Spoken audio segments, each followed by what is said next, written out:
Indian blogger নন্দিনীর আরও একটি ভিডিওতে সকলকে স্বাগত। বন্ধুরা, আশা করি সবাই ভালো আছেন, সুস্থ আছেন। ভগবান বিষ্ণুর অশেষ কৃপা পেতে কমেন্ট বক্সে অবশ্যই লিখুন জয় শ্রী বিষ্ণু।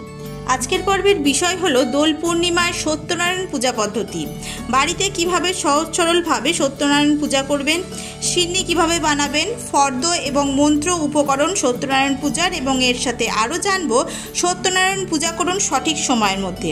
এই সব কিছুই জানবো আজকের এই ভিডিও থেকে। ভিডিওটির মূল পর্বে যাব তার আগে ইন্ডিয়ান ব্লগার নন্দিনী চ্যানেলটিকে সাবস্ক্রাইব করে পাশে থাকা বেল আইকনটি প্রেস করার অনুরোধ রইল। চলুন শুরু করা যাক আজকের ভিডিও।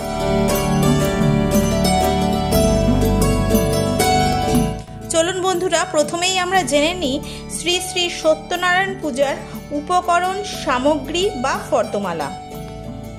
সিন্দুর ঘট একটি, পিড়ে একটি, পাতন বস্ত্র একটি, তীর 4টি, পান 25টি, সুপারি 25টি, কলা 32টি, তিল, হরিতকি, পুষ্প, দূর্বা, তুলসী, বিল্লপত্র, ধূপ, দীপ, ধূনা, নৈবেদ্য একটি, কুচা নৈবেদ্য একটি, পূজার বস্ত্র, আসনাঙ্গুরীয়ক একটি, মধুপর্কের বাটি একটি, দধি, মধু, ঘৃত, চিনি, কাঁচা সিন্নি, ময়দা বা শালিচূর্ণ, গুড় বা চিনি, দুগ্ধ প্রতিটি 150 বা 1 পোয়া 1 ছটাক হিসেবে, বাতাসা প্রতিটি 150 বা 1 পোয়া 1 ছটাক হিসেবে, ফুলের তোড়া 5টি, পতাকা 5টি, ছুরি একটি ও দক্ষিণা।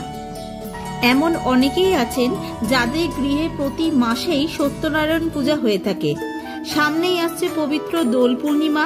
এই পূর্ণিমা তিথিতে ভগবান নারায়ণের বিভিন্ন রূপের পূজা হয়ে থাকে। আসুন বন্ধুরা, এবার জেনে নেওয়া যাক বাড়িতে পুরোহিত ছাড়া সহজ সরলভাবে শ্রী শ্রী সত্যনারায়ণ ভগবানের পূজা বিধি। সর্বপ্রথমে স্নান সেরে শুদ্ধ বস্ত্র পরিধান করে আলপনা দিয়ে নেবেন। সাদা বা হলুদ রং ভগবান নারায়ণের অত্যন্ত প্রিয়, তাই ওই রঙের আসনে ভগবান লক্ষ্মীনারায়ণের পটচিত্র বা বিগ্রহ স্থাপন করবেন। পূজা শুরু করার পূর্বে যিনি পূজা করবেন তিনি 3 বার মুখে গঙ্গা জলের ছিটা নিয়ে বলবেন নমো বিষ্ণু, নমো বিষ্ণু, নমো বিষ্ণু। এরপর হাত দুটি গঙ্গা জলে ধুয়ে নেবেন এবং ঘট স্থাপন করতে হবে। তার জন্য গঙ্গা মাটি, ধান, দূর্বা, পুষ্প নিয়ে ঘট স্থাপন করবেন। এর সাথে ঘিয়ের প্রদীপ প্রজ্বলন করে নেবেন। ঘটে অবশ্যই মঙ্গল চিহ্ন এঁকে নেবেন। ঘটে দিতে হবে গঙ্গা জল, সুপারি একটি, হলুদ গাঁট এবং সামান্য চাল।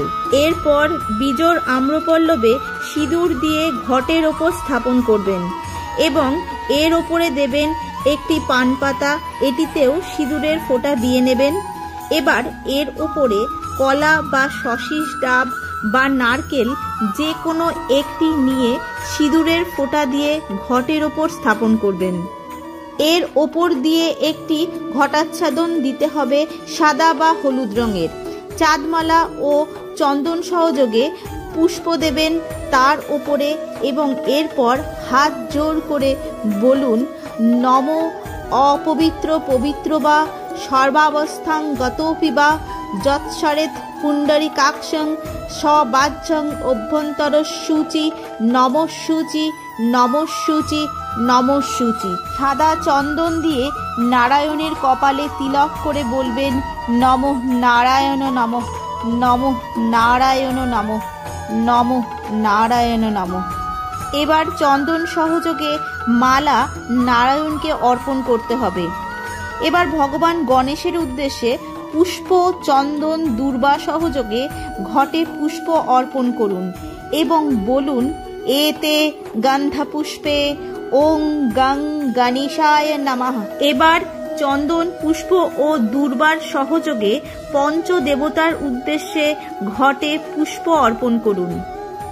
এরপর গঙ্গা জল দিয়ে শ্রী নারায়ণ ভগবানের শ্রীচরণ ধুয়ে দিতে হবে এবং বলতে হবে নমো নারায়ণ নমো নমঃ, নমো নারায়ণ নমঃ নমঃ। এবার একটি ফুল, চাল ও দূর্বা নিয়ে অর্ঘ্যদান করুন এবং বলুন নমস্তে বিশ্বরূপায় বিষ্ণবে পরমাত্মায় স্বাহা। সত্যনারায়ণ পূজার মকাম অবশ্যই সাজাতে হবে। তার জন্য 5টি পান পাতা লাগবে, তাতে সিঁদুরের ফোঁটা দিয়ে নিতে হবে এবং 4 কোণে 4টি পান পাতা দিয়ে নিতে হবে এবং মাঝখানে 1টি পান পাতা দিতে হবে। এরপর 5টি পৈতে নিবেদন করুন। এর সাথে 5টি কয়েন, 5টা সুপারি, 5টা বাতাসা আর দিতে হবে 5টা কলা বোটা সমেত।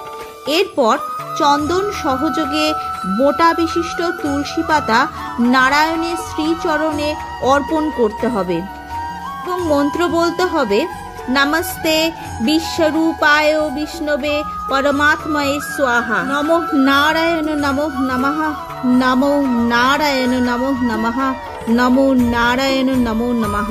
এরপর দূর্বা, চন্দন ও পুষ্প সহযোগে নারায়ণের উদ্দেশ্যে অঞ্জলি দিতে হবে এবং মন্ত্র বলতে হবে, নমো ভগবতে বাসুদেবায় নমো নমঃ, নমো ভগবতে বাসুদেবায় নমঃ নমঃ, নমো ভগবতে বাসুদেবায় নমঃ নমঃ।